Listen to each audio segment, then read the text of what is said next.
មានសង្ឃឹមវិលត្រឡប់ទៅរត់ Chen អបអសាទរសូមអបអសាទរលោកស្រីវ៉ងកងសៃ Lady Chen អបអសាទរការមកដល់ប្រកបដោយសុវត្ថិភាពរបស់ព្រះនាងនិងបុត្រី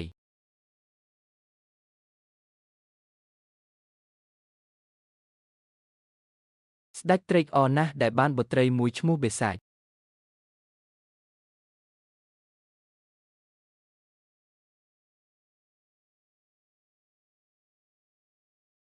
សក់របស់នាងត្រូវបានតុបតែងដោយពណ៌ក្រហមហើយនាងកាត់មកមិនស្អាតឆ្មាំវាំងបានកាន់ដៃគ្នាផ្ដល់ឲ្យកុមារទៅគិលានុបដ្ឋាយិកាសើម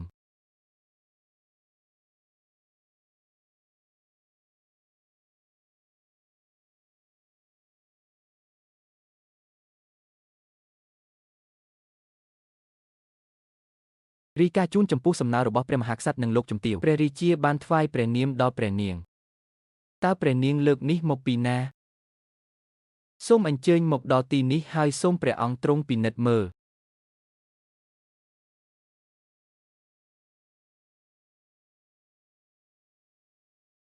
ព្រះនាមរបស់ព្រះនាងដែលប្រសូតនៅរដ្ឋ Chen សប្តាហ៍ថ្ងៃសម្រាប់កម្មកររបស់ Yerlei សិប្បករបានធ្វើបាំងសម្រាប់ឌីលពាក់វាដើម្បីបិទមុខរបស់អ្នកសញ្ញាសម្គាល់មិនត្រូវដកចេញទេបង្ហាញខ្លួននៅចំពោះមុខមនុស្សចម្លែកស្ដេចនៃជីវិត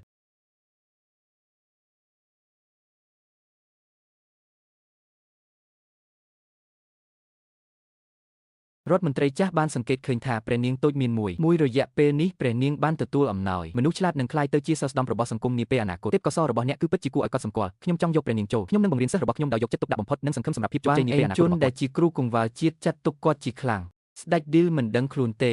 ព្រះនាងចាក់សោបរោះចំណាស់ជារៀងរាល់ថ្ងៃរដ្ឋមន្ត្រីអានអុកមិនបានបង្រៀននាងពីរបៀបទោះយ៉ាងណាក៏ដោយនាងបានដឹងពីវាដោយខ្លួនឯងភាពវៃឆ្លាតគឺជាក់ស្ដែងនៅក្នុងគ្រប់ទិដ្ឋភាពរដ្ឋមន្ត្រីចាស់ដែលមានប្រាជ្ញាមិនអាចជួយបានក្នុងការរើចេញព្រះរាជាចង់យកសិស្ស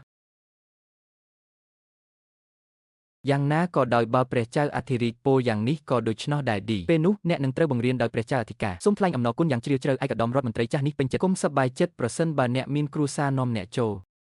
វាលឿនពេកខ្ញុំបានពិគ្រោះជាមួយមេហើយខ្ញុំបានគណនាថា Dyer នឹងស្លាប់នៅក្មេងអ្នកគួរតែពិនិត្យមើលឲ្យកាន់តែជិតសម្រាប់ខ្ញុំប្រសិនបើមានបញ្ហាណាមួយត្រូវបានគេសង្កេតឃើញសូមរាយការណ៍ភ្លាមខ្ញុំសូមអរព្រះគុណព្រះអង្គមិនចាំបាច់មានពាក្យអ្វីទៀតទេព្រះអង្គឲ្យសូមយាងចុះថ្ងៃនេះ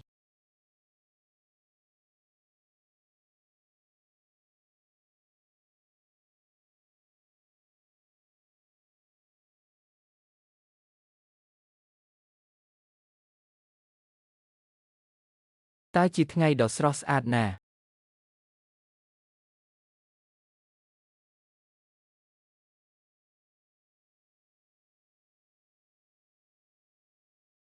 ដើមភីឈ្នះហាក់ដូចជាបានធំជាងមានដើមប៉ោមតូចមួយចំនួនចាំខ្ញុំមក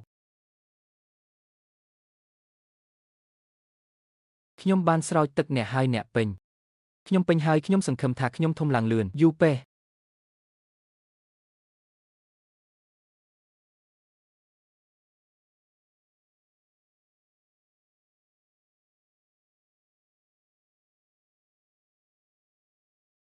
អូផ្កាពេះឲ្យស្អាតណាស់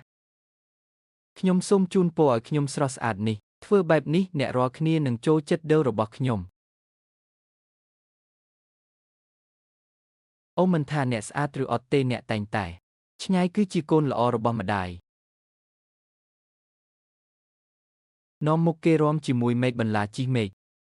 ស្ថានីយ៍ទី25នៃការលេងជំពូកនេះត្រូវបានបំពេញដោយ Phoenix និងប៉មវិធីសាស្ត្រឆ្លាក់ក្លុយដើម្បីទទួលបានជ័យជំនះជាទីបំផុតគឺពិតប្រាកដវាគួរឲ្យចាប់អារម្មណ៍ណាស់ការបង្កើតដើមច្បាប់នេះអាចប្រើបាននៅថ្ងៃស្អែកសួរចៅហ្វាយខ្ញុំអំពីអាកាសធាតុ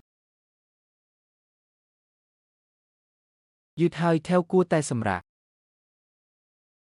ព្រះនាង Zero ខ្ញុំ Peach អ្នកបានធ្វើឲ្យខ្ញុំនៅជាមួយអ្នកយូរហើយម្ដងទៀតទៅសម្រាកឥឡូវនេះព្រះនាង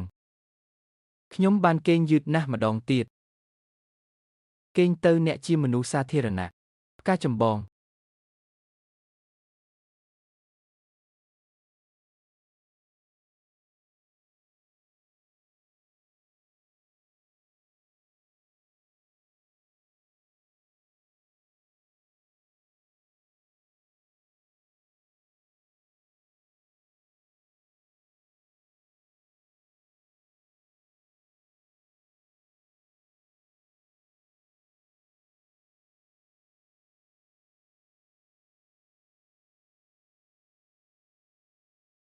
ផ្កាដែលធ្លាក់ដល់ដីមិនស្អាតទេខ្ញុំនឹងយកផ្កាចេញសូមអញ្ជើញមកប្រសិនបើផ្កាមិនក្រៀមស្វិតអស្ចារ្យយ៉ាងណាបើខ្ញុំអរគុណអ្នក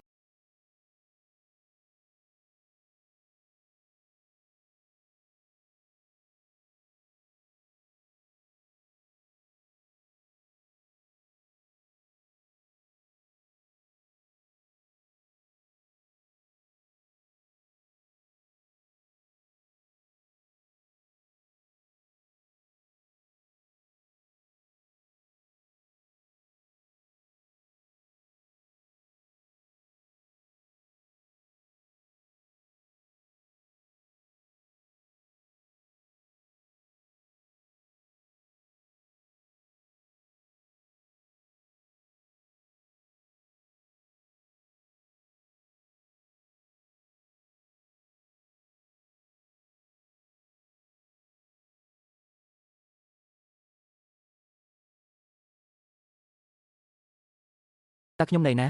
តើខ្ញុំបញ្ចប់នៅទីនេះដោយរបៀបណាតើអ្នកនៅទីនេះជានរណាហេតុអ្វីបានជាអ្នកពាក់នេះ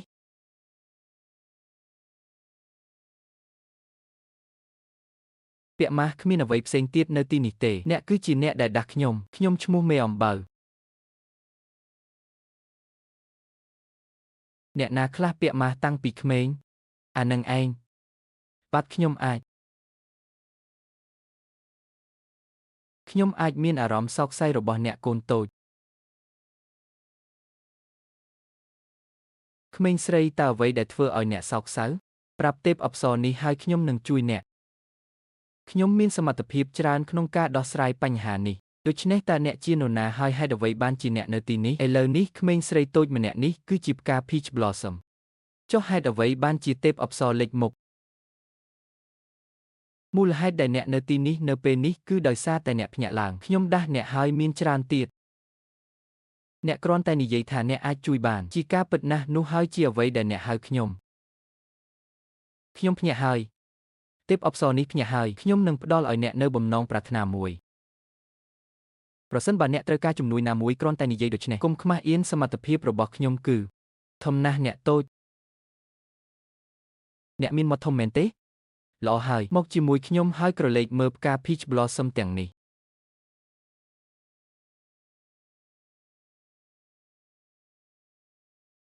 បើមួយដុំធ្លាក់សូមជួយធ្វើវាផងសូមឲ្យផ្កា Peach ទាំងនេះមិនរសាត់តើអ្នកអាចផ្លាស់ប្ដូរវាបានទេមានតែមួយទេគ្មានអ្នកជំនួសទេអាចជួយខ្ញុំបានទេអ្នកគ្រាន់តែអួតប៉ុណ្ណោះគោជាបាតុភូតធម្មជាតិមែនទេ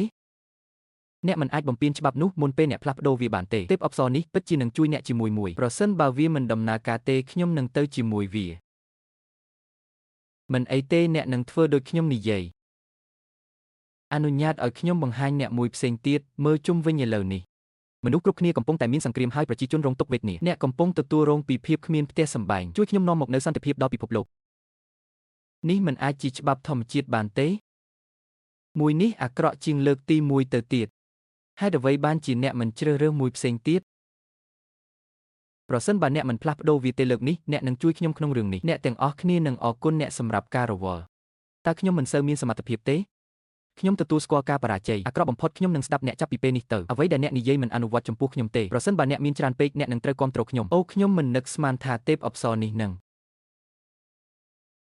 ខ្ញុំចាញ់ក្មេងស្រីតូចដូចអ្នកចងចាំរឿងនេះនៅថ្ងៃអនាគតមិនអីទេបើអ្នកបន្តអ៊ូទៀតនោះការកុហករបស់អ្នកនឹងធ្លាក់ចុះមិនអីទេខ្ញុំយល់ហើយខ្ញុំគឺ Peach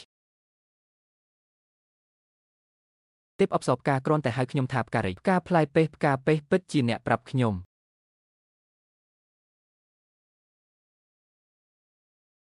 វាអាចคล้ายដូចជាផ្កាផ្លែពេះស្អាតទេ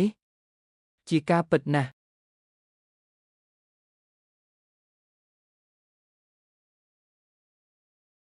ប្រមូលផ្លែប៉េះដូចខ្ញុំបានណែនាំផ្កាប្រមូលផ្ដុំភាពស្រស់ស្អាតជាច្រើនឆ្នាំ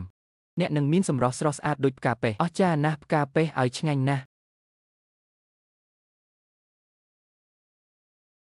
តើអ្នកអាចកែលម្អរសជាតិបានទេ